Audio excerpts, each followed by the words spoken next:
Good evening, this is CTV News. I'm Patricia Vallone. Topping the news tonight, election 2020. Will we have 4 more years of Donald Trump, or will Joe Biden emerge the victor? Byron Scott talked with voters in Upper Marlboro.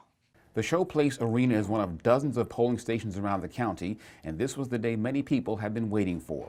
Lines at Showplace Arena were manageable.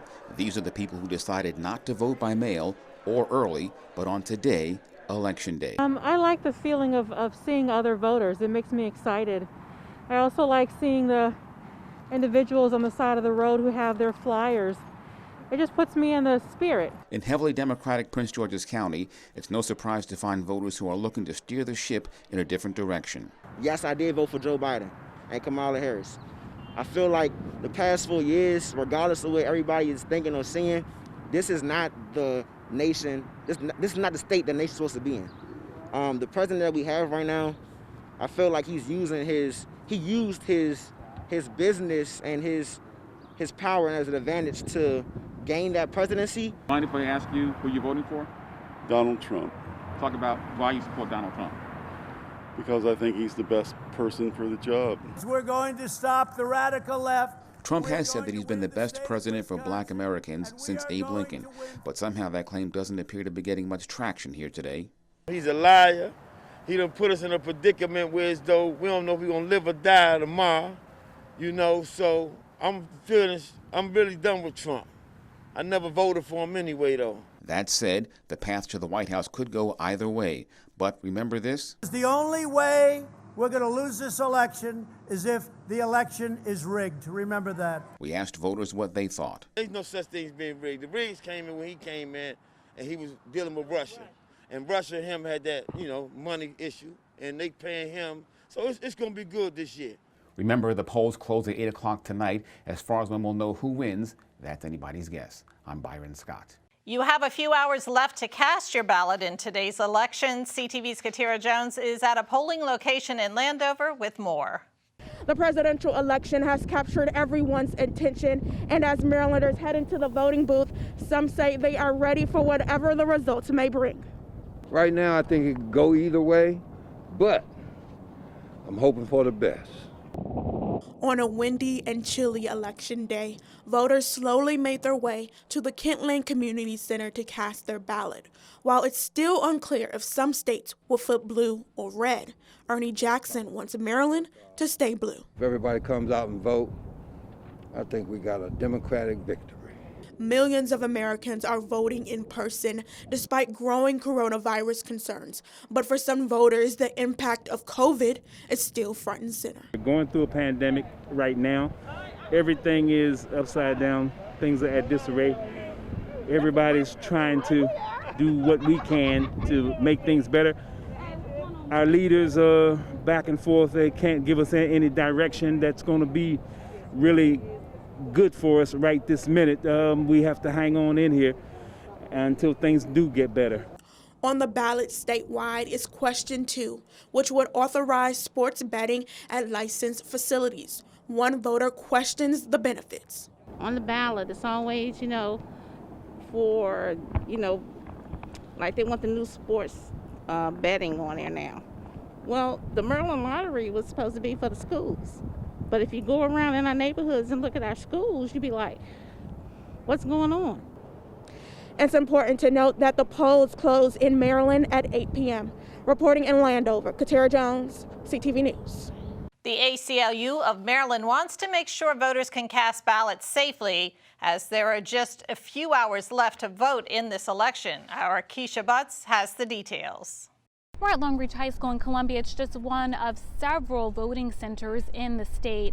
As people continue to cast their ballots on Election Day, the ACLU of Maryland wants you to know its election protection hotline is available until after the polls close tonight at 8. Election Protection Director Amy Cruz says you can use the hotline to ask any questions or report any problems you might have while voting in Maryland. She says the organization has received more than 90 calls so far from people who've complained about long lines and voter misinformation. We're seeing just a large number of calls from people who aren't sure yet where they vote, whether they requested a mail-in ballot, and if so, when it's going to arrive, where their ballot drop boxes are.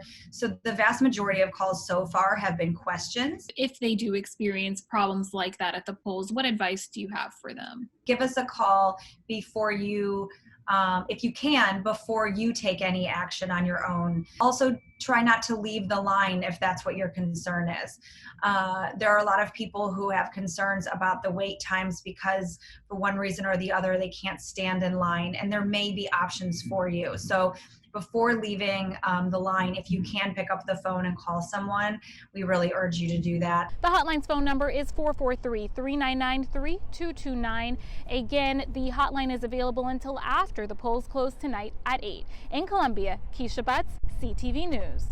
County police were called to a polling station at Oxon Hill High School this morning after receiving a call that an armed man was in the area. The call came in around 9 a.m. Police canvassed the area but say they did not find anyone who posed a threat. Authorities say they are taking any report of threatening behavior seriously. And with Election Day underway and the future uncertain, our Byron Scott talked with two Marylanders about what's at stake this election. Some are calling it the most important election of our lifetime. And while early voting numbers in Maryland have set records, there has been a lot of talk, as always, about the importance and duty of voting. And there has also been some reporting this election season about young black males saying they were going to sit out the election. So we decided to ask two people about the importance of voting and what was at risk, if anything. We spoke first with former Education Secretary under President Obama, John King Jr., who runs the newly minted advocacy group, Strong Future Maryland. As millions of Americans cast ballots, political experts will be keeping an eye out on one particular group, young first-time voters. According to a study done last year by the Pew Research Center, 1 in 10 eligible voters in 2020 will be from Generation Z. This demographic is between 18 and 23 years old. CTV spoke with a Generation Zer and first-time voter about why he will be casting his ballot. Honestly, it would be like, in a nutshell, it's our current president of the United States. We can't do another year of that. First of all, his lack of, I want to say his lack of care, but like the fact that he wasn't really treating it like a priority at first, or like it was as big of an emergency as it was, that really bothered me. It was that, and literally the whole ventilator situation that happened, just little things. I was like, this is stuff that, like, this stuff shouldn't have to be said. This shouldn't be a debate, you know? The fact that schools were reopened, I still to this day do not agree. Researchers from the Pew Research Center say those in Generation Z who will be voting for the first time are more racially and ethnically diverse. The Maryland Health Department reports 771 new COVID-19 cases today. That brings the total number of cases to nearly 148,000. Meantime, 8 deaths were reported this morning. 562 Marylanders are currently hospitalized with the virus. And an icon in the local Latino community loses her life to the coronavirus. Denitza Simpson was the director of the Prince George's Child Resource Center and a community activist for several decades. The native Panamanian was recently recognized by the Spanish news outlet El Tiempo Latino as one of the area's COVID-19 heroes. Simpson was much beloved and respected by both the community and lawmakers. When we were at the height of the COVID-19 epidemic in April, I had to start organizing the community to see what we were going to do to respond. And she was, like I said, she was one of the first, she was in the front lines. So she said, and I said to her, hey, can you be one of my food distributors? So all from May to August, her small office took on one of the largest distribution sites in District 2.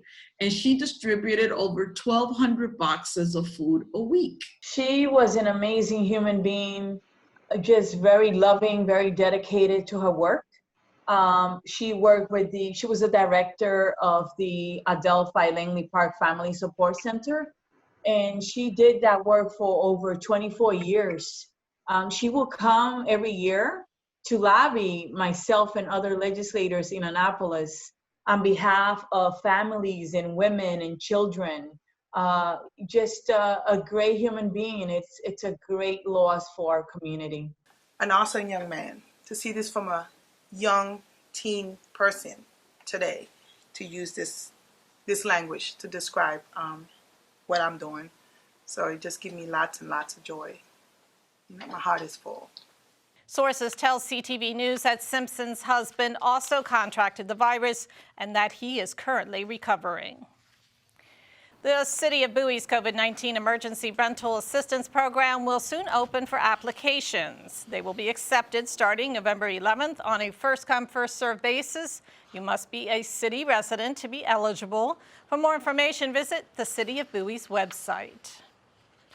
The owner of the mall at Prince George's files Chapter 11 bankruptcy. Pennsylvania Real Estate Investment Trust says the majority of its lenders and creditors have agreed to a reorganization plan that will allow it to recapitalize its mall business and extend the date for the company's loans to mature.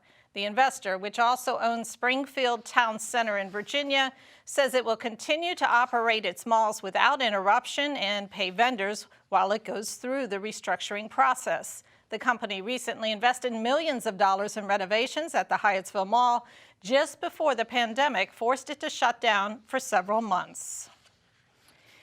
If you haven't checked your smoke detectors this fall, now is the time to do so. County fire officials say a blaze in Forestville last night should serve as a reminder. A family safely evacuated their home after being alerted by smoke detectors. The blaze broke out in the family's HVAC system and activated the alarms. The fire occurred about 7 p.m. in the 3000 block of Lakehurst Avenue.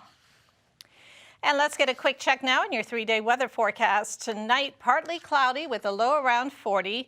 Wednesday and Thursday, sunny with highs in the mid-60s and lows in the mid-40s. Friday, also sunny with daytime temps reaching a high near 69 and a low of 47.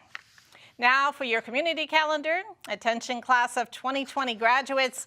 Sometimes it can be hard finding the next step after graduation. The Prince George's Keys program is offering free occupational skills training for young adults. It's designed for persons out of work, economically disadvantaged, and not attending college.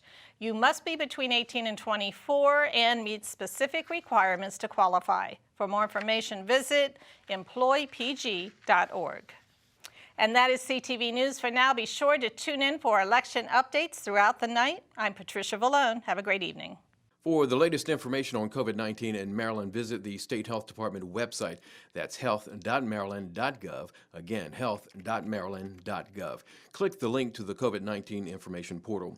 There you'll find all the latest information about coronavirus. You'll find daily updates on cases and fatalities. Answers to questions about testing and the governor's stay-at-home order are available as well. For specific information about Prince George's, visit PrinceGeorgesCountyMD.GOV. That's PrinceGeorgesCountyMD.GOV. The site offers information about local services for residents and businesses. There's a link for COVID-19 relief donations. Also, food pantry locations are listed. And if you have any questions, call the county COVID-19 hotline at 301-883-6627. That's 301-883-6627. Children are spending more time at home. Teachers, parents, neighbors, and friends, it's up to you to keep them safe. Now more than ever, it's important to stay connected. By phone, video chat, and social media. If you have concerns or see changes in a child, be there for them. Ask questions. Seek help. Report suspected child abuse or neglect. It's so sad. It's not.